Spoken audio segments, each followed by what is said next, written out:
Everyone, this side Anand and I again welcome all of you on my forex trading को, जहां मैं आपको forex trading बिल्कुल भी बेसिक से एडवांस तक सिखाने वाला हूं। तो जो हमारा नेक्स्ट टॉपिक है वो है बिड आस्क और स्प्रेड।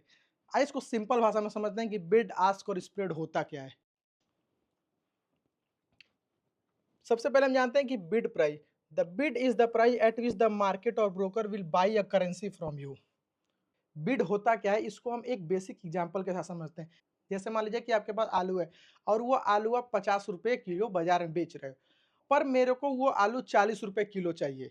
तो जो प्राइस मैं आपको ऑफर कर रहा हूँ वो हमारा प्राइस को हम बिड प्राइस कहते हैं, क्योंकि हम आपको ऑफर कर रहे हैं कि आप मुझे उतने का दो। इस प्राइस को हम बिड प्राइस कहते हैं। इसका एग्जाम्पल समझते हैं कि जैसे हमारे पास यूरो यूएसडी है और उसका बिड है 16293, तो हम इस यूरो यूएसडी के पेयर को 16293 के फॉर्म में बेच सकते हैं। अब आ जाते हैं हम आस्क प्राइस। आस्क प्राइस होता क्या है? Ask price is the price at which the market or broker will sell a currency to you. हमने तो अब 40 रुपए पर वो आलू का रेट लगा दिया, लेकिन आप वो आलू मुझे 50 पर बेचने को तैयार है। तो जो प्राइस पर आप मुझे बेचने को तैयार हो उस प्राइस को हम आस्क प्राइस कहते हैं। क्योंकि आपने बोला कि मैं उस प्राइस से बेचूंगा, मैंने बोला कि नहीं मैं इस प्राइस पर लूंगा, तो जो आपका प्राइस हो गया वो आस्क प्राइस हो गया, जो मैंने प्राइस दिया है वो बिड प्राइस हो गया। अब हमारे और आपके प्राइस के बीच में अगर हम लोग का बनता है तो हम लोग एक दूसरे को एक्सचेंज करेंगे। मान लीजिए मैंने आपको पैसा दिया, आपने मुझे सामान दिए, तो अगर हमारा बनता है तो हम खरीदेंगे, अगर हमारा नहीं बनता है तो हम नहीं खरीदेंगे।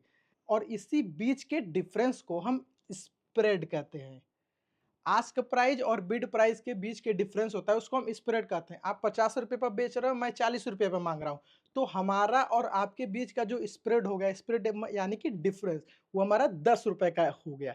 उसी को हम सिंपल लैंग्वेज में स्प्रेड कहते हैं। तो हमने समझ लिया कि आस्क क्या होता है, बिड क्या होता है, और इन दोनों के बीच का जो डिफरेंस होता है उसको हम स्प्रेड कहते हैं। आलू को एग्जांपल से तो हमने समझ लिया। अब एक बार हम जरा करेंसी पेयर का एग्जांपल से समझते हैं। आपके पास यूरो यूएसडी है जिसका बिड है 1.16293 और जो आस्क प्राइस है ये 1.16295। सामने वाला हमको 1.16295 में ये चीज़ बेच रहा है, लेकिन मैं चाह रहा हूँ कि मुझे ये चीज़ 1.16293 के प्राइस में मिले, ये यूरो यूएसडी का पेयर।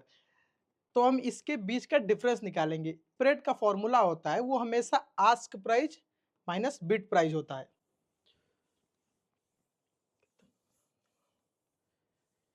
सामने वाला कितने रुपए पर देने को तैयार है और हम कितने रुपए पर लेने को तैयार है, इन दोनों के जो बीच का डिफरेंस होता है उसका जो फॉर्मूला होता है उससे हम स्प्रेड निकालते हैं। अब हम यहाँ पर यूरो यूएसडी का स्प्रेड निकालेंगे।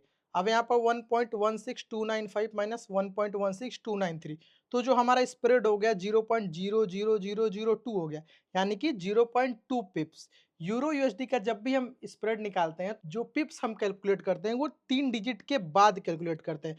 तो ये हमारा डेसिमल हो गया, डेसिमल ये हमारा फर्स्ट डिजिट हो गया, सेकेंड डिजिट हो गया, ये थर्ड डिजिट हो गया, और जो हमारा 4 डिजिट है तो 0.2 का हमारा स्प्रेड हो गया, क्योंकि उसके बाद में हमारे पास 2 बच रहे हैं, तो 0.2 का माइनस। उसी तरह एक और हमारे पास एग्जांपल है यूरो यूएसडी का, जिसका 1.1053 आस्क प्राइस है, 1.1051 इसका बिड प्राइस है। तो हम जब इन दोनों का डिफरेंस निकालेंगे तो हमारा 0.0002 स्प्रेड आएगा। अब स्प्रेड में हमने 1 2 3 डिजिट हमने हटा दिया, तो लास्ट का जो डिजिट है 2 का जो हमारा स्प्रेड होगा ये हमारा 2 पिप्स का स्प्रेड होगा। पिप्स के बारे में हम आने वाले दिनों में पढ़ेंगे कि पिप्स होता क्या।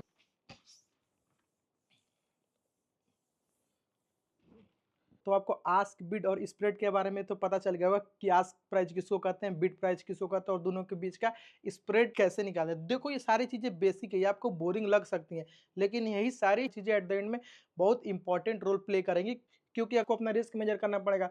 तो सबसे पहले पिप्स आपको आना चाहिए कि पिप्स कितना होगा। पिप्स आने के लिए आपको स्प्रेड आना चाहिए कि स्प्रेड कैसे निकालते हैं। स्प्रेड के लिए आपको बिड प्राइस आना होना चाहिए, आस्क प्राइस आना होना चाहिए।